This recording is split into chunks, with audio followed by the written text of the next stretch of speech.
ਵਾਹਿਗੁਰੂ ਵਾਹਿਗੁਰੂ। ਸ਼ਲੋਕ ਅਗਮ ਅਗਾਧ ਪਾਰ ਬ੍ਰਹਮ ਸੋਏ। ਜੋ ਜੋ ਕਹੈ ਸੋ ਮੁਕਤਾ ਹੋਇ। ਸੁਣ ਮੀਤਾ ਨਾਨਕ ਬਿਨਵੰਤਾ। ਸਾਧ ਜਨਾ ਕੀ ਅਚਰਜ ਕਥਾ ਅਸ਼ਟਪਦੀ। ਸਾਧ ਕੈ ਸੰਗ ਮੁਖ ਉਜਲ ਹੋਤਾ।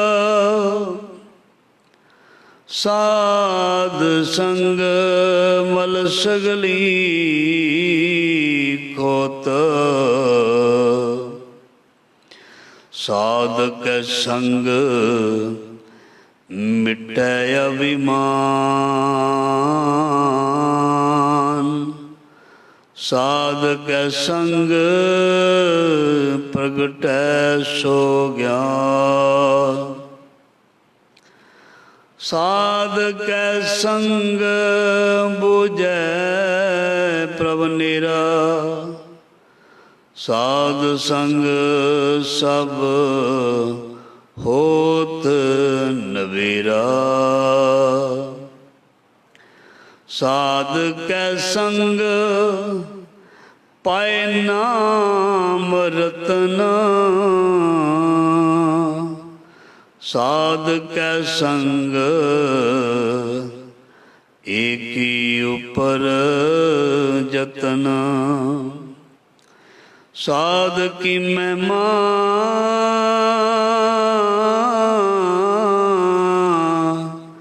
ਬਰਨੈ ਕੌਣ ਪ੍ਰਾਨੀ। ਨਾਨਕ ਸਾਧ ਕੀ ਸ਼ੋਭਾ ਪ੍ਰਭ ਮਾਹੇ ਸਮਾਨੀ। ਹੋ ਆਇਆ ਦੂਰ ਹੋ ਚਲ ਕੇ ਮੈਂ ਤਕੀ ਤੋ ਸਰਨਾਏ ਜਿਓ। ਮੈਂ ਆਸਾਰ ਕੀ ਚਿਤ ਮੈਂ ਮੇਰਾ ਸਭੋ ਦੁਖ ਗਵਾਏ ਜਿਓ। ਮੈਂ ਆਸਾ ਰੱਖੀ ਚਿਤ ਮੈਂ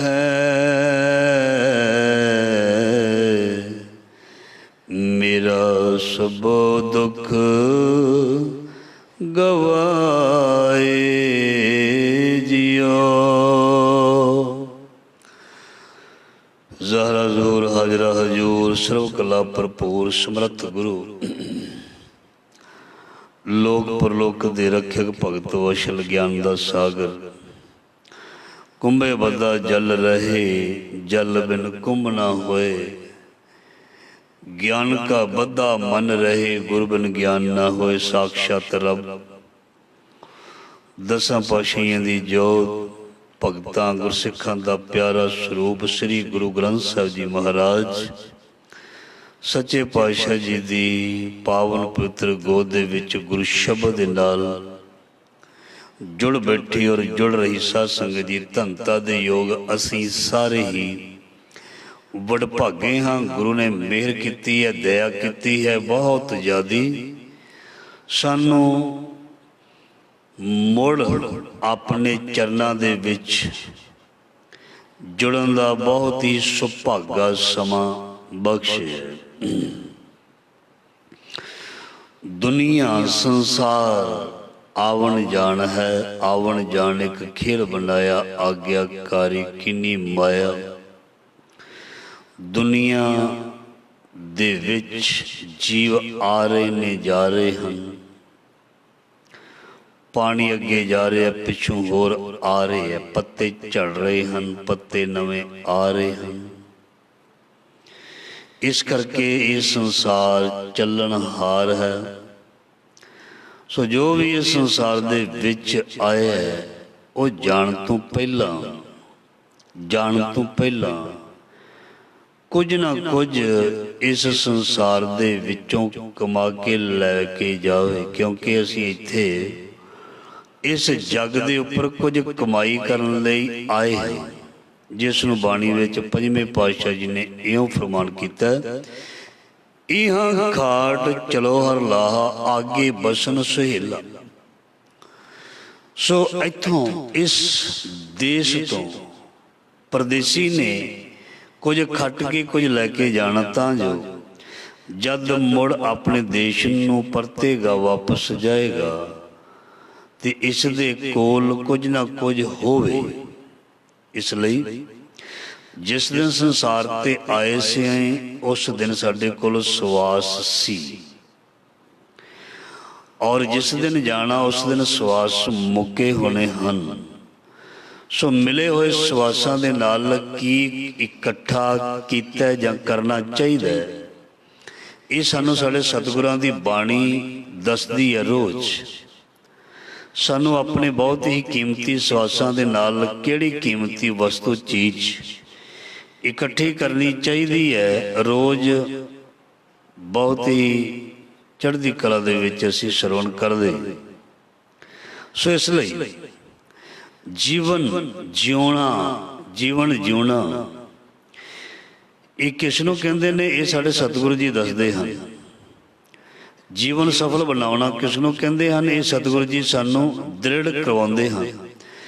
ਜੀਵਨ ਦੇ ਵਿੱਚ ਗੁਰੂ ਦੀ ਬਖਸ਼ਿਸ਼ ਕਿਰਪਾ ਦੇ ਪਾਤਰ ਕਿਵੇਂ ਬਣਨਾ, ਇਹ ਗੁਰੂ ਸਾਹਿਬ ਜੀ ਸਾਨੂੰ ਬਣਾ ਕੇ ਦੱਸਦੇ ਹਨ। ਇਸ ਕਰਕੇ ਜਿਸ ਵਖਰ ਕੋ ਲੈਣ ਤੋਂ ਆਇਆ, ਰਾਮ ਨਾਮ ਸੰਤਨ ਕਰ ਪਾਇਆ। ਸੋ ਸਾਡੇ ਸਤਿਗੁਰੂ ਜੀ ਜਾਂ ਗੁਰੂ ਦੇ ਵਾਹਿਗੁਰੂ ਦੇ ਪਿਆਰੇ, ਉਹ ਸਾਨੂੰ ਤਰੀਕਾ ਢੰਗ ਜੁਗਤੀ ਦੱਸਦੇ ਹਨ ਵੀ ਕਿਸ ਤਰ੍ਹਾਂ ਅਸੀਂ ਆਪਣੇ ਜੀਵਨ ਨੂੰ ਸਫਲ ਕਰਨਾ। ਸੋ ਗੁਰੂ ਮਹਾਰਾਜ ਜੀ ਮਿਹਰ ਕਰਨ, ਦਇਆ ਕਰਨ, ਸ਼ਬਦ ਦੀ ਜਿਹੜੀ ਵਿਚਾਰ ਹੈ ਉਹ ਸਾਡੇ ਹਿਰਦੇ ਵਿੱਚ ਵਸੇ, ਔਰ ਸਾਡਾ ਜੀਵਨ ਜਿਹੜਾ ਸਫਲ ਹੋ ਜਾਏ, ਸਾਡੀ ਯਾਤਰਾ ਜਿਹੜੀ ਹੈ ਉਹ ਸਫਲ ਹੋ ਜਾਏ। ਰੋਜ਼ ਹੀ ਅਸੀਂ ਇਹ ਗੱਲਾਂ ਰਿਪੀਟ ਕਰਦੇ ਹਾਂ ਵਿਚਾਰਾਂ ਰਾਹੀਂ ਵੀ ਸਾਡੀ ਜੀਵਨ ਯਾਤਰਾ ਜਿਹੜੀ ਉਹ ਸਫਲ ਹੋ ਜਾਏ, ਕਿਉਂਕਿ ਅਸੀਂ ਜੀਵਨ ਜਾਂ ਜੀਵਨ ਯਾਤਰਾ ਨੂੰ ਸਫਲ ਕਰਨ ਦੇ ਲਈ ਇਸ ਧਰਤੀ 'ਤੇ ਅਸੀਂ ਜਨਮ ਲਿਆ ਹੈ, ਔਰ ਇਸ ਧਰਤੀ 'ਤੇ ਉਹ ਕੁਝ ਕਰਕੇ ਜਾਈਏ ਜਿਨ੍ਹਾਂ ਨੂੰ ਸੁਣ ਕੇ, ਜਿਨ੍ਹਾਂ ਨੂੰ ਦੇਖ ਕੇ ਸਾਡਾ ਪਰਿਵਾਰ, ਸਾਡਾ ਸਮਾਜ ਕਹੇ ਵੀ ਵਾਹ ਵਾਹ ਵਾਹ ਕਰੇ ਸਹੀ ਜਨ ਸੋਹਣੇ ਤਿਨ ਕੋ ਪਰਜਾ ਪੂਜਨ ਆਈ। ਉਹਨਾਂ ਦੀ ਮਿਸਾਲ ਬਣੇ, ਉਹ ਮਿਸਾਲ ਬਣ, ਉਹ ਦੁਨੀਆ ਦੇ ਵਿੱਚ ਐਸੀ ਮਿਸਾਲ ਬਣ ਕਿ ਜੋ ਵੀ ਉਹਨਾਂ ਦਾ ਜੀਵਨ ਦੇਖੇ ਉਹ ਪ੍ਰਭਾਵਿਤ ਹੋਵੇ, ਔਰ ਪ੍ਰਭਾਵਿਤ ਹੋ ਕੇ ਉਹ ਵੀ ਇਸ ਰਸਤੇ 'ਤੇ ਤੁਰ ਪਏ। ਕਿਉਂਕਿ ਮੈਂ ਕੱਲ੍ਹ ਵੀ ਬੇਨਤੀ ਕੀਤੀ ਸੀ, ਜਦੋਂ ਤੱਕ ਕੋਈ ਪ੍ਰਭਾਵਿਤ ਨਹੀਂ ਹੁੰਦਾ ਉਦੋਂ ਤੱਕ ਉਸ ਰਸਤੇ ਦੇ ਉੱਪਰ ਚੱਲਦਾ ਨਹੀਂ। ਜੇ ਕੋਈ ਕਿਸੇ ਦੇ ਵਿਚਾਰਾਂ ਤੋਂ ਪ੍ਰਭਾਵਿਤ ਨਹੀਂ, ਉਹ ਬੰਦਾ ਉਸ ਨਾਲ ਨਹੀਂ ਜੁੜੇਗਾ। ਜੇ ਤੁਹਾਨੂੰ ਮੇਰੇ ਵਿਚਾਰ ਸੁਣਨ ਨੂੰ ਚੰਗੇ ਲੱਗਦੇ ਹਨ, ਤੁਸੀਂ ਬੈਠਣਾ ਪਸੰਦ ਕਰੋਗੇ। ਜਿਸ ਨੂੰ ਨਹੀਂ ਚੰਗੇ ਲੱਗਦੇ, ਸਾਰਿਆਂ ਨੂੰ ਸਾਰੀਆਂ ਚੀਜ਼ਾਂ ਚੰਗੀਆਂ ਨਹੀਂ ਲੱਗਦੀਆਂ ਹੁੰਦੀਆਂ। ਇੱਕ ਬੰਦਾ ਸਾਰਿਆਂ ਨੂੰ ਚੰਗਾ ਨਹੀਂ ਲੱਗਦਾ ਹੁੰਦਾ। ਇੱਕ ਘਰ ਦੇ ਵਿੱਚ ਹੀ ਬੰਦਾ ਸਾਰਿਆਂ ਨੂੰ ਚੰਗਾ ਨਹੀਂ ਲੱਗਦਾ ਹੁੰਦਾ। ਕਿਉਂ? ਕਿਉਂਕਿ ਹਰ ਇੱਕ ਦੀ ਸੋਚ, ਹਰ ਇੱਕ ਦੇ ਵਿਚਾਰ ਅਲੱਗ-ਅਲੱਗ ਨੇ, ਹਰ ਇੱਕ ਦਾ ਜਿਉਣਾ ਅਲੱਗ-ਅਲੱਗ ਹੈ। ਪਰ ਇਸ ਦੀ ਕੋਈ ਪਰਵਾਹ ਨਹੀਂ ਕਰਨੀ ਚਾਹੀਦੀ, ਕਿਉਂਕਿ ਇੱਥੇ ਕਰਮੀ ਆਪੋ ਆਪਣੀ ਕੇ ਨੇੜੇ ਕੇ ਦੂਰ। ਚਾਹੇ ਸਾਡਾ ਪਰਿਵਾਰ ਹੈ, ਚਾਹੇ ਸਾਡਾ ਸੰਸਾਰ ਹੈ, ਇੱਕ ਵਿਚਾਰ ਨਹੀਂ ਕਦੀ ਵੀ ਕਿਸੇ ਦੀ ਹੋ ਸਕਦੀ, ਕਿਉਂਕਿ ਆਪਣੀ ਆਪਣੀ ਖੇਤੀ ਹੈ, ਆਪਣੇ ਆਪਣੇ ਕਰਮ ਨੇ, ਉਹਦੇ ਮੁਤਾਬਕ ਸਾਡਾ ਸੁਭਾਅ ਬਣਦਾ, ਉਹਦੇ ਮੁਤਾਬਕ ਵਿਚਾਰ ਪੈਦਾ ਹੁੰਦੇ ਹਨ, ਉਹਦੇ ਮੁਤਾਬਕ ਹੀ ਸਾਡਾ ਜਿਹੜਾ ਹੈ ਉਹ ਜੀਵਨ ਬਣਦਾ। ਇਸ ਕਰਕੇ ਗੁਰੂ ਮਹਾਰਾਜ ਜੀ ਮਿਹਰ ਕਰਨ ਸਾਡਾ ਗੁਰਮਤਿ ਵਾਲਾ ਜੀਵਨ ਬਣ ਜਾਏ, ਔਰ ਗੁਰੂ ਦੇ ਲੜ, ਗੁਰੂ ਦੇ ਚਰਨਾਂ ਵਿੱਚ ਹਮੇਸ਼ਾ ਲੱਗੇ ਰਹੀਏ। ਜੀਵਨ ਸੁਖਾਲਾ ਹੋ ਜਾਏਗਾ। ਔਖਾ ਜੀਵਨ ਹੈ, ਮੁਸ਼ਕਿਲ ਪੈਂਦਾ, ਔਖੀ ਘਾਟੀ ਹੈ। ਇਸ ਕਰਕੇ ਇਹ ਜੀਵਨ ਸੌਖਾ ਕਿਸ ਤਰ੍ਹਾਂ ਹੋ ਜਾਂਦਾ ਹੈ, ਇਹ ਸਤਿਗੁਰੂ ਜੀ ਹੀ ਸੌਖਾ ਕਰਦੇ ਹਨ। ਹੋਰ ਕੋਈ ਵੀ ਜ਼ਰੀਆ, ਹੋਰ ਕੋਈ ਵੀ ਤਰੀਕਾ, ਹੋਰ ਕੋਈ ਵੀ ਢੰਗ, ਹੋਰ ਕੋਈ ਵੀ ਸਥਾਨ ਨਹੀਂ ਹੈ ਜਿੱਥੇ ਜੀਵਨ ਨੂੰ ਵਧੀਆ ਜਾਂ ਸੌਖਾ ਕੀਤਾ ਜਾਂਦਾ ਹੈ, ਜਾਂ ਜੀਵਨ ਅਸਲ ਦੇ ਵਿੱਚ ਜਿਉਣ ਦਾ ਢੰਗ ਦੱਸਿਆ ਜਾਂਦਾ ਹੈ। ਇੱਦਾਂ ਦੀ ਕੋਈ ਵੀ ਚੀਜ਼ ਜਾਂ ਕੋਈ ਵੀ ਇਸ ਤਰ੍ਹਾਂ ਦੀ ਕੋਈ ਸੰਸਥਾ ਜਾਂ ਦੁਨੀਆ ਦੇ ਵਿੱਚ ਕੋਈ ਵੀ ਐਸਾ ਨਹੀਂ ਹੈ ਜੋ ਪੂਰਨ ਤੌਰ 'ਤੇ ਸਾਨੂੰ ਜ਼ਿੰਦਗੀ ਜਿਉਣ ਦਾ ਢੰਗ ਸਿਖਾਉਂਦਾ ਹੋਵੇ। ਇਹ ਨੇ ਸਾਡੇ ਸਤਿਗੁਰੂ ਜੀ, ਸ੍ਰੀ ਗੁਰੂ ਗ੍ਰੰਥ ਸਾਹਿਬ ਜੀ, ਜੋ ਸਾਨੂੰ ਜਿਉਣ ਦਾ ਢੰਗ ਸਿਖਾਉਂਦੇ ਹਨ। ਆਓ ਸਤਿਗੁਰੂ ਜੀ ਦੀ ਬਾਣੀ ਦਾ ਸ਼ਬਦ ਅਸੀਂ ਆਰੰਭ ਕੀਤਾ। ਸੋ ਅਸ਼ਟਪਦੀ ਆਰੰਭ ਹੋਈ ਹੈ, ਸ਼ਲੋਕ ਆਰੰਭ ਹੋਇਆ, ਆਗਮ ਅਗਾਧ ਪਾਰ ਬ੍ਰਹਮ ਸੋਏ, ਜੋ ਜੋ ਕਹੇ ਸੋ ਮੁਕਤਾ ਹੋਏ, ਸੁਣ ਮੀਤਾ ਨਾਨਕ ਬਿਨਵੰਤਾ, ਸਾਧ ਜਨਾ ਕੀ ਅਚਰਜ ਕਥਾ। ਇਸ ਸ਼ਲੋਕ ਦੇ ਵਿੱਚ, ਅਸ਼ਟਪਦੀ ਦੇ ਵਿੱਚ ਮਹਾਰਾਜ ਜੀ ਨੇ ਰੱਬ ਦੇ ਪਿਆਰੇ ਗੁਰਸਿੱਖ ਕਹਿ ਲਈਏ, ਸਾਧ ਜਨ ਕਹਿ ਲਈਏ, ਸਾਧ ਗੁਰਸਿੱਖ ਵੀ ਹੁੰਦਾ, ਗੁਰਸਿੱਖ ਸਾਧ ਵੀ ਹੁੰਦਾ, ਉਹਨਾਂ ਦੀ ਉਪਮਾ ਜਾਂ ਵਡਿਆਈ ਦੱਸੀ ਹੈ ਵੀ ਉਹਨਾਂ ਦੀ ਸੰਗਤ ਕਰਨ ਦੇ ਨਾਲ ਸਾਧਿਆਂ ਹੋਇਆਂ ਦੀ ਇਨਸਾਨ ਕਿੱਥੇ ਪਹੁੰਚ ਜਾਂਦਾ, ਕੀ ਬਣ ਜਾਂਦਾ। ਅਗਮ ਅਗਾਧ ਪਾਰ ਬ੍ਰਹਮ ਸੋਏ, ਉਹ ਬੇਅੰਤ ਪ੍ਰਭੂ ਜੋ ਸਾਡੀ ਪਹੁੰਚ ਤੋਂ ਪਰੇ ਹੈ, ਜੋ ਸਾਡੀ ਸੋਚ ਤੋਂ ਵੀ ਬਹੁਤ ਵੱਡਾ ਹੈ, ਪਰੇ ਹੈ। ਅਗਮ ਅਗਾਧ ਪਾਰ ਬ੍ਰਹਮ ਸੋਏ, ਜੋ ਜੋ ਕਹੇ ਸੋ ਮੁਕਤਾ ਹੋਏ, ਜੋ ਜੋ ਉਸ ਨੂੰ ਯਾਦ ਕਰਦਾ ਉਹ ਮੁਕਤੀ ਦੇ ਦਰ ਵੱਲ ਤੁਰ ਪੈਂਦਾ ਜਾਂ ਮੁਕਤੀ ਨੂੰ ਪ੍ਰਾਪਤ ਕਰ ਲੈਂਦਾ। ਮੁਕਤੀ ਦਾ ਮਾਰਗ ਇਹ ਨਹੀਂ ਮਰਨ ਤੋਂ ਬਾਅਦ ਕਿਸੇ ਨੂੰ ਕੋਈ ਸਵਰਗ ਨਰਕ ਮਿਲਣਾ, ਉਹ ਨਹੀਂ। ਨਾਨਕ ਜੀਵਤਿਆਂ ਮਰ ਰਹੀ ਹੈ, ਐਸਾ ਜੋਗ ਕਮਾਈ ਹੈ। ਸੰਸਾਰ ਦੇ ਵਿੱਚ ਵਿਚਰਦਿਆਂ ਹੀ ਮੁਕਤੀ ਦਾ ਅਹਿਸਾਸ ਹੋਵੇ, ਸੰਸਾਰ ਦੇ ਵਿੱਚ ਚਲਦਿਆਂ ਹੀ ਮੁਕਤੀ ਬਾਰੇ ਗਿਆਨ ਹੋਵੇ। ਕਿਉਂਕਿ ਭਗਤ ਨਾਮਦੇਵ ਜੀ ਦੀ ਪੰਕਤੀ ਬੜੀ ਵਾਰ ਸਰਵਣ ਕੀਤੀ ਆਪ ਜੀ ਨੇ, ਮੋਏ ਹੋਏ ਜੋ ਮੁਕਤ ਦਿਹੋਗੇ, ਮੁਕਤ ਨਾ ਜਾਣੇ ਕੋਇਲਾ। ਮੈਨੂੰ ਮਰਨ ਤੋਂ ਬਾਅਦ ਭਗਤ ਨਾਮਦੇਵ ਜੀ ਕਹਿੰਦੇ, ਮੈਨੂੰ ਪਤਾ ਨਹੀਂ ਸਵਰਗ ਮਿਲੇ, ਨਰਕ ਮਿਲੇ, ਮੁਕਤੀ ਮਿਲੇ, ਕੀ ਮਿਲੇ, ਕਿਸੇ ਨੂੰ ਕਿਹੜਾ ਪਤਾ ਲੱਗਣਾ, ਕੋਈ ਪਤਾ ਨਹੀਂ ਲੱਗਦਾ। ਮੈਨੂੰ ਇਸ ਜੀਵਨ ਦੇ ਵਿੱਚ ਹੀ ਇਹ ਚੀਜ਼ ਦਾ ਅਹਿਸਾਸ ਹੋਣਾ ਚਾਹੀਦਾ ਵੀ ਮੁਕਤੀ ਕਿਹਨੂੰ ਕਹਿੰਦੇ ਨੇ। ਮੈਨੂੰ ਇਸ ਜੀਵਨ ਦੇ ਵਿੱਚ ਹੀ ਇਹ ਪਤਾ ਲੱਗ ਜਾਣਾ ਚਾਹੀਦਾ ਮੁਕਤੀ ਕਿਹਨੂੰ ਕਹਿੰਦੇ ਨੇ। ਬਾਅਦ ਵਿੱਚ ਪਤਾ ਲੱਗਾ ਮੈਂ ਕਿਸੇ ਨੂੰ ਦੱਸ ਹੀ ਨਹੀਂ ਸਕਦਾ। ਜੇ ਤੁਸੀਂ ਮਹਾਰਾਜ ਜੀ ਮੈਨੂੰ ਇਸ ਜੀਵਨ ਵਿੱਚ ਦੱਸ ਦਿਓਗੇ ਮੁਕਤੀ ਹੈ ਕਿ, ਮੁਕਤੀ ਪ੍ਰਾਪਤ ਕਿੱਦਾਂ ਹੁੰਦੀ ਹੈ, ਮੁਕਤ ਹੋਣਾ ਕਿਵੇਂ ਹੈ, ਮੈਂ ਆਪ ਵੀ ਮੁਕਤ ਹੋਵਾਂਗਾ, ਦੂਸਰੇ ਨੂੰ ਵੀ ਢੰਗ ਦੱਸ ਦੇਵਾਂਗਾ। ਜੇ ਮੈਂ ਮਰ ਹੀ ਗਿਆ, ਖਤਮ ਹੀ ਹੋ ਗਿਆ, ਉਸ ਤੋਂ ਬਾਅਦ ਮੈਨੂੰ ਮੁਕਤੀ ਬਾਰੇ ਗਿਆਨ ਹੋਇਆ ਜਾਂ ਮੁਕਤੀ ਦਾ ਦਰ ਤੁਸੀਂ ਦੱਸਿਆ, ਉਹ ਮੁਕਤੀ ਮੇਰੇ ਕਿਸ ਕੰਮ ਦੀ, ਜਿਸ ਚੀਜ਼ ਤੋਂ ਕੋਈ ਦੂਜਾ ਫਾਇਦਾ ਨਾ ਲੈ ਸਕੇ, ਕੇਵਲ ਉਹ ਮੇਰੇ ਕੰਮ ਆਏ। ਜਿਹੜੀ ਚੀਜ਼ ਉਹ ਕਾਹਦੀ ਵਸਤੂ, ਉਹ ਚੀਜ਼ ਜਿਹੜੀ ਸਾਰਿਆਂ ਦੇ ਕੰਮ ਆਏ, ਉਹ ਗਿਆਨ ਜਿਹੜਾ ਸਾਰਿਆਂ ਦੇ ਕੰਮ ਆਏ, ਉਹ ਜੀਵਨ ਜਿਹੜਾ ਸਾਰਿਆਂ ਨੂੰ ਸੇਧ ਦੇਵੇ, ਉਹ ਜੀਵਨ ਹੈ। ਇਸ ਕਰਕੇ ਗੁਰੂ ਮਹਾਰਾਜ ਜੀ ਫਰਮਾਨ ਕਰ ਰਹੇ ਨੇ, ਜੋ ਜੋ ਕਹੇ ਸੋ ਮੁਕਤਾ ਹੋਏ, ਸੁਣ ਮੀਤਾ ਨਾਨਕ ਬਿਨਵੰਤਾ, ਸਾਧ ਜਨਾ ਕੀ ਅਚਰਜ ਕਥਾ। ਜੋ ਮਨੁੱਖ ਆਪਣੇ ਸਤਿਗੁਰੂ ਨੂੰ ਯਾਦ ਕਰਦਾ ਉਹ ਵਿਕਾਰਾਂ ਤੋਂ ਲਿਖਿਆ, ਉਹ ਮੁਕਤੀ ਪਾ ਲੈਂਦਾ। ਉਹ ਕਾਮ ਕ੍ਰੋਧ ਲੋਭ ਮੋਹ ਹੰਕਾਰ ਤੋਂ ਲਿਖਿਆ, ਮੁਕਤੀ ਪਾ ਲੈਂਦਾ। ਕਿਉਂਕਿ ਇਹਨਾਂ ਦੇ ਅੰਦਰ ਜੀਵਨ ਜਿਹੜਾ ਬਤੀਤ ਕਰ ਰਿਹਾ ਉਹ ਬੰਦਾ ਗ੍ਰਿਫਤਾਰ ਹੈ, ਅਰੈਸਟ ਕੀਤਾ ਹੋਇਆ ਇਹਨਾਂ ਦੇ ਅੰਦਰ ਹੈ। ਇਸ ਕਰਕੇ ਇਹਨਾਂ ਤੋਂ ਮੁਕਤ ਨਹੀਂ ਹੈ। ਜਿੰਜ ਕਹਿ ਲਈਏ ਪੰਛੀ ਪਿੰਜਰੇ ਵਿੱਚ ਹੈ, ਜਦੋਂ ਤੱਕ ਪਿੰਜਰੇ ਵਿੱਚੋਂ ਬਾਹਰ ਨਹੀਂ ਨਿਕਲਦਾ ਉਦੋਂ ਤੱਕ ਆਜ਼ਾਦੀ ਨਹੀਂ ਹੈ। ਮੋਹ ਦੇ ਪਿੰਜਰੇ ਦੇ ਵਿੱਚ, ਵਾਸ਼ਨਾਵਾਂ ਦੇ ਪਿੰਜਰੇ ਵਿੱਚ, ਵਿਕਾਰਾਂ ਦੇ ਪਿੰਜਰੇ ਦੇ ਵਿੱਚ ਜੋ ਪਿਆ ਹੋਇਆ, ਉਸ ਨੂੰ ਇਸ ਪਿੰਜਰੇ ਦੇ ਵਿੱਚੋਂ ਬਾਹਰ ਨਿਕਲਣ ਦੇ ਲਈ ਗੁਰੂ ਕੋਲੋਂ ਚਾਬੀ ਲੈਣੀ ਪਏਗੀ। ਜਿਸ ਪਿੰਜਰੇ ਦੇ ਵਿੱਚ ਅਸੀਂ ਪਏ ਹੋਏ ਹਾਂ ਉਸ ਪਿੰਜਰੇ ਨੂੰ ਤਾਲਾ ਲੱਗਾ ਹੈ, ਲੌਕ ਲੱਗਾ ਹੈ, ਜੰਦਰਾ ਲੱਗਾ ਹੈ। ਉਸ ਦੀ ਚਾਬੀ ਜਿਹੜੀ ਹੈ ਉਹ ਸਾਡੇ ਸਤਿਗੁਰ ਦੇ ਹੱਥ ਹੈ। ਗੁਰ ਕੁੰਜੀ, ਗੁਰੂ ਕੁੰਜੀ ਪਾਹੋ ਨਿਵਲ ਮਨ ਕੋਠਾ ਤਨ ਛਤ, ਨਾਨਕ ਗੁਰ ਬਿਨ ਮਨ ਕਾ ਤਾਗ ਨਾ ਉਗੜੇ, ਅਵਰ ਨਾ ਕੁੰਜੀ ਹੱਥ। ਗੁਰੂ ਸਾਨੂੰ ਗਿਆਨ ਦੀ ਕੁੰਜੀ ਦਿੰਦੇ ਨੇ ਵੀ ਲੈ ਗਿਆਨ ਦੇ ਨਾਲ ਉਸ ਤਾਲੇ ਨੂੰ ਖੋਲ੍ਹ ਲੈ ਤੇ ਤੈਨੂੰ ਉਸ ਮਹਿਲ ਦੇ ਦਰਸ਼ਨ ਹੋ ਜਾਣਗੇ ਜਿਹਨੂੰ ਬੇਗਮਪੁਰਾ ਸ਼ਹਿਰ ਕੋ ਨਾਉ ਕਹਿੰਦੇ ਹਨ। ਸੁਣ ਮੀਤਾ, ਮਿੱਤਰੋ, ਪਿਆਰਿਓ, सज्जनों सुनो, सुन मीता नानक बिनवंता। ये नानक बेनती करदा साध जना की अचरज कथा। ਜਿਹੜੇ ਭਗਤ ਜਨ ਨੇ, ਰੱਬ ਦੇ ਪਿਆਰੇ ਨੇ ਜਾਂ ਸਾਡੇ ਸਤਿਗੁਰੂ ਨੇ, ਉਹਨਾਂ ਦੀਆਂ ਕਥਾ ਕਹਾਣੀਆਂ ਅਕਥ ਹੈ, ਅਕਥ ਕਹਾਣੀ।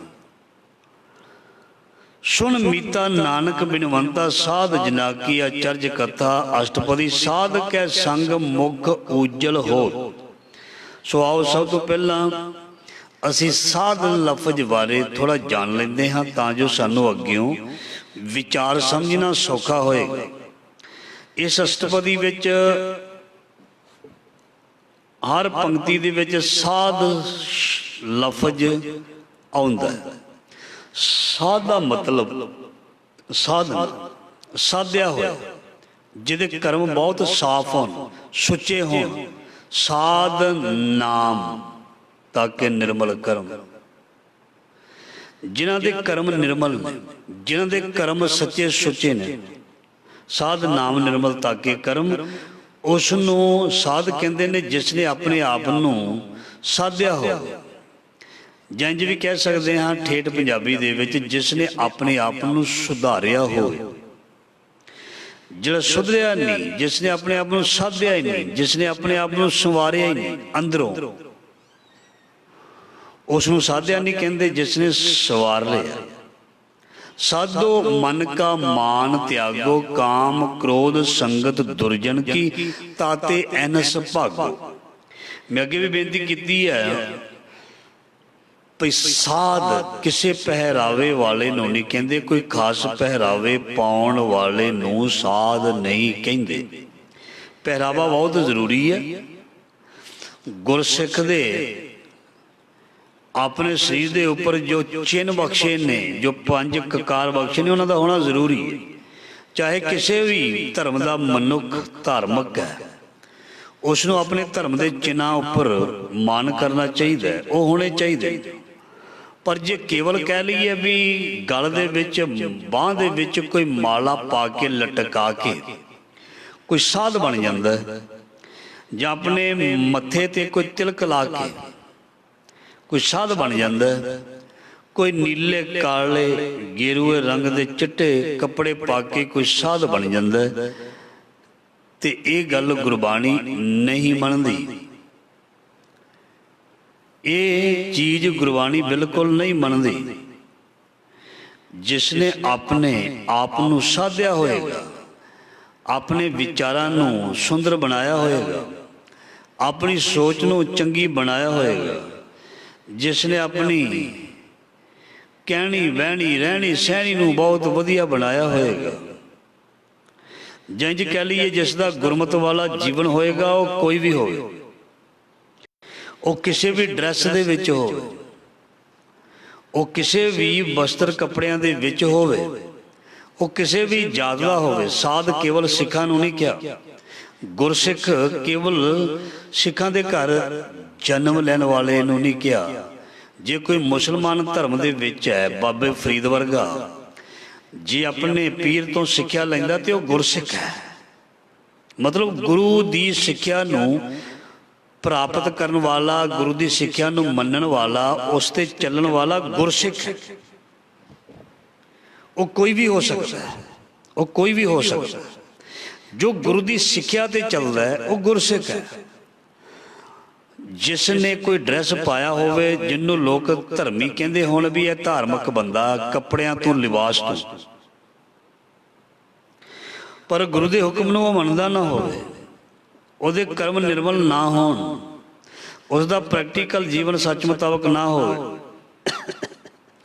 ਉਹ ਗੁਰਮੁਖ ਨਹੀਂ, ਉਹ ਸਾਧ ਨਹੀਂ, ਉਹ ਰੱਬ ਦਾ ਪਿਆਰਾ ਨਹੀਂ। ਇਸ ਕਰਕੇ ਜੋ ਸਾਧੇ ਹੁੰਦੇ ਹਨ ਉਹ ਕਿਸੇ ਵੀ ਰੂਪ ਵਿੱਚ ਹੋ ਸਕਦੇ ਹਨ। ਰਤੇ ਸਹੀ ਜੇ ਮੁਖ ਨਾ ਮੁੜਨ, ਜਿਨ੍ਹਾਂ ਨੂੰ ਵਿਸਰੇ ਨਾਮ ਸੇ ਕਨੇਹਾ, ਭੇਦ ਨਾ ਜਾਣੋ ਮੂਲ ਸਾਈਂ ਜੇ ਆ। ਇਸ ਕਰਕੇ ਉਹ ਕਿਸੇ ਵੀ ਸਪੈਸ਼ਲ ਚੀਜ਼ ਦੀ ਕਾਮਨਾ ਨਹੀਂ ਕਰਦੇ, ਅਸੀਂ ਉਸ ਚੀਜ਼ ਰਾਹੀਂ ਸਾਧ ਹੋਣ ਦਾ ਦਿਖਾਵਾ ਕਰੀਏ। सो जो गुरु की आग्या के मुताबिक अपने आप को साधदा है, अपने आप को गुरु के कहे मुताबिक चलता है, मन को चलाउंदा है, वो साध है। ऐसे साध के दर्शन करके ऐसे हुए साधे हुए बंदे नूं मिल के महाराज जी कहते मुख उज्जल होंदे ने। मतलब मुख उज्जल का मतलब की है भी मूँह सोहणे, उन्हां दा आचरण, उन्हां दी इज्जत पत उन्हां दी बहुत ज़्यादा हुंदी है। वो दुनिया दे विच वडियाई प्राप्त करते हैं। नानक ते मुख उजले कीती छुट्टी नाल, ये शब्द लै लीए। साध के संग मुख उज्जल होत, जिवें भगत कबीर जी कहते हैं क्या मुख लैके जाएगा। मतलब मुख का मतलब ये केवल आ फेस नहीं, चेहरा नहीं, चेहरा नहीं भी बाहरला चेहरा, बाहरला चेहरा तो संसार दे विच ही रह जाता, मिट्टी हो जाता। वो मुख जिहड़ा पंज तत्तां दे नाल नहीं बने, जिहड़ा गुणां दे नाल, बंदगी दे नाल, सिमरन दे नाल, नितनेम दे नाल, भजन दे नाल जिहड़ी चीज़ एक तैयार होंदी है उन्हों भी असी मुख कह सकते हैं। बंदगी वाला मुख, बंदगी वाला चेहरा, नाम सिमरन अभ्यास वाला चेहरा मुखड़ा। इसलिए जो साधे होयां दी, रब दे प्यारियां दी, गुरसिखां दी जां साधु भी कह सकते हैं उन्हां दी संगत करदा है, वो इज्जत प्राप्त करते हैं, वो सत्कार प्राप्त करते हैं। उन्हां दे मुख उजले होंदे ने। साध संग मल सगली खोत, उन्हां दी सारी मैल अंदरों जिहड़ी मैल होंदी है वो सारी ही विकारां दी मैल कह दईए, ये सारी खत्म हो जाती है, मिट जाती है। बंदे नूं अशांति इस करके होंदी है क्योंकि अंदर मैल बहुत वध जाती है, बहुत ज़्यादा वध जाती है। उहदे करके मनुख जिहड़ा है वो शांति प्राप्त नहीं कर सकता। सो जदों कोई साधे होए दी, रब दे प्यारे दी, गुरु दी गोद विच बह के सत संगत करेगा, से महाराज जी फरमान करते हैं उस दे विकारां दी मैल लथ जाएगी, मिट जाएगी। साध कै संग मिटे अभिमान। मनुख की जिंदगी विच हौमे नूं बहुत वड्डा रोग दस्सिया गया। हौमे दीर्घ रोग है, बहुत वड्डा रोग है। दारू पी समाए कृपा करे जी अपनी तो गुरु का शब्द पा है। मतलब हौमे नूं बहुत वड्डा रोग के है। जे ये रोग है तो इसकी दवाई भी है। इस करके रोग ये मनुख नूं लग्या होया। सो जो संगत करता है, जो गुरमुखां रब दे प्यारियां दी संगत करता है, पातशाह जी फरमान करते हैं उन्हां दा अहंकार दूर हो जाता है, दूर हो जाता है। क्योंकि संगत विच निमरता जिहड़ी है सिखण नूं मिलदी है। संगत विच आके झुकण बारे सानू ज्ञान मिलता है। असी अंदरों ते बाहरों किस तरह सीधे होना जां किस तरह झुकना, ये सानू साडे सतगुरु जी दसदे ने। जदों सानू झुकना दस दिता, जदों सानू गरीबी जां निमरता रख दिती, वो डैथ करके कीती भी घट कीती, बधा दे। सो साध के संग मल सगली खोत, साध के संग मुख उजल होत। पातशाह जी फरमान करते हैं विकारां दी मैल जिहड़ी है वो मिट जाती है। साध के संग मिटे अभिमान। मनुख दा जिहड़ा अहंकार है, हमें रोग है, सतगुरु जी फरमान करते हैं इस संगत राही, संगत विच बैठण करके दूर हो जाता है, दूर हो जाता है। क्योंकि संगत दे विचों ही सानू हरेक तरह की जिहड़ी बरकत है वो मिलती है। साध कै संग प्रगटे सो ज्ञान। दुनिया दे विच जिन्ने भी ज्ञानी होए हन जां जिन्हां नूं विवेक मिलिया, वो हमेशा साधियां होयां दी संगत राही ਜਾਂ ਇੰਝ ਕਹਿ ਲਈਏ ਵੀ ਸੰਗਤ ਵਿੱਚ ਬੈਠ ਕੇ, ਸੰਗਤ ਵਿੱਚੋਂ ਸੁਣ ਕੇ ਹੀ ਇਹ ਸਭ ਕੁਝ ਮਹਾਰਾਜ ਜੀ ਕਹਿੰਦੇ ਪ੍ਰਾਪਤ ਹੋਇਆ। ਸੰਗਤ ਦੇ ਵਿੱਚੋਂ ਗਿਆਨ ਮਿਲਦਾ, ਬਹੁਤ ਕੀਮਤੀ ਗਿਆਨ। ਸੰਗਤ ਦੇ ਵਿੱਚੋਂ ਬਹੁਤ ਕੀਮਤੀ ਗਿਆਨ ਮਿਲਦਾ। ਸਾਧ ਕੇ ਸੰਗ ਪ੍ਰਗਟੇ ਸੋ ਗਿਆਨ। ਚੰਗੀ ਮੱਤ ਆਉਂਦੀ ਹੈ, ਚੰਗਾ ਗਿਆਨ ਮਿਲਦਾ। ਸਾਧ ਕੈ ਸੰਗ ਪ੍ਰਗਟੇ ਸੋ ਗਿਆਨ, ਸਾਧ ਕੈ ਸੰਗ ਬੁਝੈ ਪ੍ਰਭ ਨੇਰਾ। ਸਾਧ ਸੰਗ ਸਭ ਹੋਤ ਨਵੇਰਾ। ਜਦੋਂ ਮਨੁੱਖ ਸਤ ਸੰਗਤ ਕਰਦਾ ਹੈ, ਸਾਧਿਆਂ ਹੋਇਆਂ ਦੀ ਸੰਗਤ ਕਰਦਾ ਹੈ, ਤੇ ਉਸ ਨੂੰ ਪ੍ਰਮਾਤਮਾ ਬਾਰੇ ਗਿਆਨ ਹੋਣ ਲੱਗਦਾ ਵੀ ਜਿਸ ਪ੍ਰਮਾਤਮਾ ਨੂੰ ਮੈਂ ਦੂਰ ਸਮਝਦਾ ਸੀ ਉਹ ਮੇਰੇ ਬਿਲਕੁਲ ਅੰਗ ਸੰਗ ਹੈ, ਉਹ ਮੇਰੇ ਕੋਲ ਹੈ, ਉਹ ਮੇਰੇ ਸੰਗ ਸਾਥ ਹੈ। ਇਹ ਸੋਝੀ ਉਹ ਆ ਜਾਂਦੀ ਹੈ ਵੀ ਉਹ ਸਦਾ ਮੇਰੇ ਅੰਗ ਸੰਗ ਵਸਦਾ ਜਾਂ ਰਹਿੰਦਾ ਹੈ। ਸਾਧ ਕੈ ਸੰਗ ਬੁਝੈ ਪ੍ਰਭ ਨੇਰਾ, ਮੇਰੇ ਅੰਗ ਸੰਗ ਹੈ। ਇਹ ਚੀਜ਼ ਦਾ ਗਿਆਨ ਜਿਹੜਾ ਮਹਾਰਾਜ ਜੀ ਫਰਮਾਨ ਕਰਦੇ ਨੇ ਸੰਗਤ ਦੇ ਵਿੱਚੋਂ ਹੀ ਪ੍ਰਾਪਤ ਹੁੰਦਾ। ਸਾਧ ਸੰਗ ਸਭ ਹੋਤ ਨਵੇਰਾ। ਜਿੰਨੇ ਵੀ ਮਾੜੇ ਕਰਮ ਨੇ, ਮਾੜੇ ਸੰਸਕਾਰ ਹਨ, ਵਾਸ਼ਨਾ ਹਨ, ਇਹ ਸਾਰਿਆਂ ਦਾ ਨਵੇੜਾ ਮਹਾਰਾਜ ਜੀ ਕਹਿੰਦੇ ਸਤ ਸੰਗਤ ਰਾਹੀਂ ਹੁੰਦਾ ਹੈ। ਸਾਧ ਸੰਗ ਸਭ ਹੋਤ ਨਵੇਰਾ। ਨਵੇੜੇ ਦੇ ਵਿੱਚ ਇੱਕ ਤਰ੍ਹਾਂ ਦੀ ਚੀਜ਼ ਨਹੀਂ, ਸਾਰੀਆਂ ਹੀ ਚੀਜ਼ਾਂ ਆ ਜਾਂਦੀਆਂ। ਜਦੋਂ ਸੰਗਤ ਦੇ ਵਿੱਚ ਅਸੀਂ ਬਹਿੰਦੇ ਹਾਂ, ਸਾਨੂੰ ਇੱਕ ਤਰ੍ਹਾਂ ਦਾ ਨਹੀਂ, ਸੰਪੂਰਨ ਗਿਆਨ ਪ੍ਰਾਪਤ ਹੁੰਦਾ ਹੈ। ਸੰਪੂਰਨ। ਅਧੂਰਾ ਗਿਆਨ ਜਿਹੜਾ ਹੈ ਮਨੁੱਖ ਨੂੰ ਕਿਸੇ ਪਾਸੇ ਲੱਗਣ ਨਹੀਂ ਦਿੰਦਾ, ਤੇ ਪੂਰਨ ਗਿਆਨ ਪੂਰੇ ਕੋਲੋਂ ਮਿਲਦਾ। ਜਦੋਂ ਮਨੁੱਖ ਨੂੰ, ਸਾਨੂੰ ਗੁਰੂ ਦੀ ਸੰਗਤ ਦੇ ਵਿੱਚੋਂ ਪੂਰਨ ਸੰਪੂਰਨ ਗਿਆਨ ਮਿਲ ਜਾਂਦਾ ਹੈ, ਸੋ ਮਹਾਰਾਜ ਜੀ ਕਹਿੰਦੇ ਹਰ ਤਰ੍ਹਾਂ ਦਾ ਨਿਬੇੜਾ ਹੋ ਜਾਂਦਾ। ਸਾਧ ਸੰਗ ਸਭ ਹੋਤ ਨਵੇਰਾ। ਵਾਸ਼ਨਾ ਕਹਿ ਲਈਏ, ਮੰਦੇ ਵਿਚਾਰ ਕਹਿ ਲਈਏ, ਮਾੜੇ ਸੰਸਕਾਰ ਕਹਿ ਲਈਏ, ਮਾੜੀ ਭਾਵਨਾ ਕਹਿ ਲਈਏ ਜਾਂ ਅਗਿਆਨਤਾ ਕਹਿ ਲਈਏ, ਇਹ ਸਾਰੀਆਂ ਚੀਜ਼ਾਂ ਜਿਹੜੀਆਂ ਨਾ ਇਹਨਾਂ ਦਾ ਨਿਬੇੜਾ ਹੋ ਜਾਂਦਾ ਹੈ। ਬੰਦਾ ਪਾਰ ਹੋ ਜਾਂਦਾ, ਇਹਨਾਂ ਤੋਂ ਉੱਚਾ ਚਲਾ ਜਾਂਦਾ। ਸਾਧ ਸੰਗ ਸਭ ਹੋਤ ਨਵੇਰਾ। ਸਾਧ ਕੈ ਸੰਗ ਪਾਏ ਨਾਮ ਰਤਨ। ਦੇਖੋ, ਅਸੀਂ ਗੁਰੂਆਂ ਦਾ ਜੀਵਨ, ਜਦੋਂ ਭਗਤਾਂ ਦਾ ਜੀਵਨ ਪੜ੍ਹਦੇ ਹਾਂ, ਸਾਨੂੰ ਸਿੱਖਿਆ ਮਿਲਦੀ ਹੈ ਵੀ ਜਦੋਂ ਉਹਨਾਂ ਨੇ ਸੰਗਤ ਕੀਤੀ, ਉਹਨਾਂ ਦਾ ਜੀਵਨ ਇੱਕਦਮ ਬਦਲ ਗਿਆ। ਕਿਸੇ ਨੇ ਵੀ ਕਿਸੇ ਗੁਰਸਿੱਖ ਦੀ ਸੰਗਤ ਕੀਤੀ ਹੋਵੇ, ਰੱਬ ਦੇ ਪਿਆਰੇ ਦੀ ਸੰਗਤ ਕੀਤੀ ਹੋਵੇ, ਸੋ ਪਾਤਸ਼ਾਹ ਜੀ ਕਹਿੰਦੇ ਉਸ ਨੂੰ ਨਾਮ ਰੂਪੀ ਰਤਨ ਜਿਹੜਾ ਹੈ ਉਹ ਮਿਲ ਜਾਂਦਾ ਹੈ, ਲੱਭ ਪੈਂਦਾ ਹੈ। ਸਾਧ ਕੈ ਸੰਗ ਪਾਏ ਨਾਮ ਰਤਨ। ਬਹੁਤ ਹੀ ਕੀਮਤੀ ਖਜ਼ਾਨਾ, ਜਿਸ ਦੇ ਬਾਰੇ ਕਿਧਰੋਂ ਵੀ ਪਤਾ ਨਹੀਂ ਲੱਗਦਾ, ਉਹ ਮਹਾਰਾਜ ਜੀ ਕਹਿੰਦੇ ਸੰਗਤ ਦੇ ਵਿੱਚੋਂ ਗੁਰਮੁਖਾਂ ਪਾਸੋਂ ਇਹ ਜਿਹੜਾ ਨਾਮ ਰਤਨ ਲੱਭ ਪੈਂਦਾ ਹੈ, ਮਿਲ ਜਾਂਦਾ ਹੈ। ਸਾਧ ਕੈ ਸੰਗ ਏਕ ਉਪਰ ਜਤਨ। ਸਾਧ ਕੈ ਸੰਗ ਏਕ ਉਪਰ ਜਤਨ। ਔਰ ਉਹ ਮਨੁੱਖ ਇੱਕ ਪ੍ਰਮਾਤਮਾ ਦੇ ਬਾਰੇ ਫਿਰ ਗਿਆਨ ਪ੍ਰਾਪਤ ਕਰਨਾ ਚਾਹੁੰਦਾ ਹੈ, ਜਾਂ ਇੱਕ ਪ੍ਰਮਾਤਮਾ ਹੋਣ ਦਾ ਉਸ ਨੂੰ ਪਤਾ ਚੱਲ ਜਾਂਦਾ ਹੈ।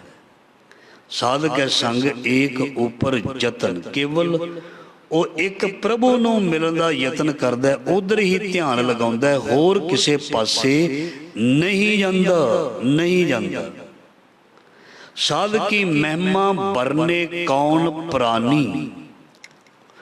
ਪਾਤਸ਼ਾਹ ਜੀ ਫਰਮਾਨ ਕਰਦੇ ਨੇ ਜਿਹੜਾ ਸਾਧਿਆ ਹੋਇਆ, ਜਿਹੜਾ ਸਾਧੂ ਹੈ, ਉਹਨਾਂ ਦੀ ਮਹਿਮਾ, ਉਹਨਾਂ ਦੀ ਵਡਿਆਈ ਨੂੰ ਕਦੇ ਵੀ ਅਸੀਂ ਆਪਣੀ ਜ਼ੁਬਾਨ ਦੇ ਨਾਲ ਕਹਿ ਨਹੀਂ ਸਕਦੇ, ਕਦੀ ਵੀ ਬਿਆਨ ਨਹੀਂ ਕਰ ਸਕਦੇ ਉਹਨਾਂ ਦੀ ਵਡਿਆਈ ਕਿੰਨੀ ਕੁ ਹੈ। ਜੋ ਸਾਡੇ ਸਤਿਗੁਰੂ ਜੀ ਹੋਏ ਹਨ, ਸਦੀਵੀ ਗੁਰੂ ਗ੍ਰੰਥ ਸਾਹਿਬ ਜੀ ਦੇ ਰੂਪ ਵਿੱਚ ਹਨ, ਉਹਨਾਂ ਦੀ ਵਡਿਆਈ ਅਸੀਂ ਜਿੰਨੀ ਵੀ ਕਰ ਲਈਏ ਅਸੀਂ ਪੂਰੀ ਨਹੀਂ ਕਰ ਸਕਦੇ। ਅਸੀਂ ਉਹਨਾਂ ਦੀ ਵਡਿਆਈ ਨੂੰ ਪੂਰਨ ਤੌਰ ਤੇ ਬਿਆਨ ਵੀ ਨਹੀਂ ਕਰ ਸਕਦੇ, ਕਿਉਂਕਿ ਉਹਨਾਂ ਦੀ ਵਡਿਆਈ ਬਹੁਤ ਜ਼ਿਆਦਾ ਹੈ। ਤੇ ਅਸੀਂ, ਸਾਡੀ ਜਿਹੜੀ ਬੁੱਧ ਹੈ, ਸਾਡੀ ਸੋਚ ਜਿਹੜੀ ਹੈ ਉਹ ਸੀਮਤ ਹੈ, ਤੇ ਉਹ ਅਸੀਮ ਹੈ। ਉਹਨਾਂ ਦੀ ਕੋਈ ਸੀਮਾ ਨਹੀਂ, ਸਾਡੀ ਸੋਚ ਦੀ ਸੀਮਾ ਹੈ। ਕਿਧਰੇ ਨਾ ਕਿਧਰੇ ਜਾ ਕੇ ਸਾਡੀ ਸੋਚ ਰੁਕਦੀ ਹੈ, ਮੁੱਕਦੀ ਹੈ, ਘਟਦੀ ਹੈ। ਪਰ ਜੋ ਪ੍ਰਮਾਤਮਾ ਜਾਂ ਪ੍ਰਮਾਤਮਾ ਦਾ ਪਿਆਰਾ, ਉਸ ਦੀ ਸੋਚ, ਉਸ ਦਾ ਗਿਆਨ, ਉਸ ਦੀ ਵਡਿਆਈ ਜਿੰਨੀ ਵੀ ਕਰ ਲਈ ਜਾਏ ਓਨੀ ਹੀ ਥੋੜ੍ਹੀ ਹੈ। ਜਾਂ ਇੰਝ ਕਹਿ ਲਈਏ, ਅਸੀਂ ਉਸ ਦੀ ਪੂਰਨ ਵਡਿਆਈ ਜਿਹੜੀ ਹੈ ਆਪਣੇ ਸਤਿਗੁਰੂ ਜੀ ਦਾ, ਸਤਿਗੁਰੂ ਜੀ ਦੇ ਪਿਆਰੇ ਦੀ ਵਡਿਆਈ ਪੂਰਨ ਤੌਰ ਤੇ ਬਿਆਨ ਨਹੀਂ ਕਰ ਸਕਦੇ। ਸਾਧ ਕੀ ਮਹਿਮਾ ਵਰਨੇ ਕੌਣ ਪ੍ਰਾਣੀ, ਨਾਨਕ ਸਾਧ ਕੀ ਸ਼ੋਭਾ ਪ੍ਰਭ ਮਾਹੇ ਸਮਾਨੀ। ਸੋ ਰੱਬ ਦੇ ਪਿਆਰਿਆਂ ਦੀ ਸ਼ੋਭਾ ਜਿਹੜੀ ਹੈ ਉਹ ਪਰਮਾਤਮਾ ਦੇ ਬਰਾਬਰ ਹੀ ਹੈ, ਕਿਉਂਕਿ ਰੱਬ ਦਾ ਪਿਆਰਾ ਰੱਬ ਵਰਗਾ ਹੀ ਹੈ। ਹਰ ਜਨ ਐਸਾ ਚਾਹੀਏ ਜੈਸਾ ਹਰ ਹੀ ਹੋਏ। ਰੱਬ ਦੇ ਪਿਆਰੇ ਦੇ ਵਿੱਚ, ਭਗਤ ਵਿੱਚ ਤੇ ਭਗਤਾਂ ਦੇ ਰੱਬ ਦੇ ਵਿੱਚ ਕਿਸੇ ਕਿਸਮ ਦਾ ਕੋਈ ਵੀ ਫਰਕ ਜਾਂ ਅੰਤਰ ਨਹੀਂ ਹੈ। ਨਾਨਕ ਸਾਧ ਕੀ ਸ਼ੋਭਾ ਪ੍ਰਭ ਮਾਹੇ ਸਮਾਨੀ। ਉਹਨਾਂ ਦੀ ਸ਼ੋਭਾ ਇੰਨੀ ਹੋ ਜਾਂਦੀ ਹੈ ਵੀ ਭੇਦ ਨਾ ਜਾਣੋ ਮੂਲ ਸਾਈਂ ਜਿਹਾ, ਜਿਨ੍ਹਾਂ ਨਾ ਵਿਸਰੇ ਨਾਮ ਸੇ ਕਨਹਿਆ। ਉਹ ਕੈਸੇ ਨੇ? ਭੇਦ ਨਾ ਜਾਣੋ ਮੂਲ ਸਾਈਂ ਜਿਹਾ, ਉਹ ਰੱਬ ਵਰਗੇ ਨੇ। ਸੋ ਇਸ ਅੱਜ ਦੇ ਲੜੀ ਔਰ ਸ਼ਬਦ ਦੀ ਵਿਚਾਰ ਜੋ ਗੁਰੂ ਮਹਾਰਾਜ ਜੀ ਨੇ ਕਿਰਪਾ ਕਰਕੇ ਸੇਵਾ ਲਈ ਹੈ, ਸੋ ਇਸ ਦਾ ਭਾਵ ਅਰਥ ਸਾਡੇ ਹਿਰਦੇ ਵਿੱਚ ਵਸੇ ਔਰ ਸਾਡਾ ਜੀਵਨ ਸਫਲ ਹੋਵੇ। ਇੰਨੀ ਸੇਵਾ ਪ੍ਰਵਾਨ। ਭੁੱਲਾਂ ਚੁੱਕਾਂ ਦੀ ਖਿਮਾ ਫਤਿਹ ਬੁਲਾਓ। ਵਾਹਿਗੁਰੂ ਜੀ ਕਾ ਖਾਲਸਾ, ਵਾਹਿਗੁਰੂ ਜੀ ਕੀ ਫਤਿਹ।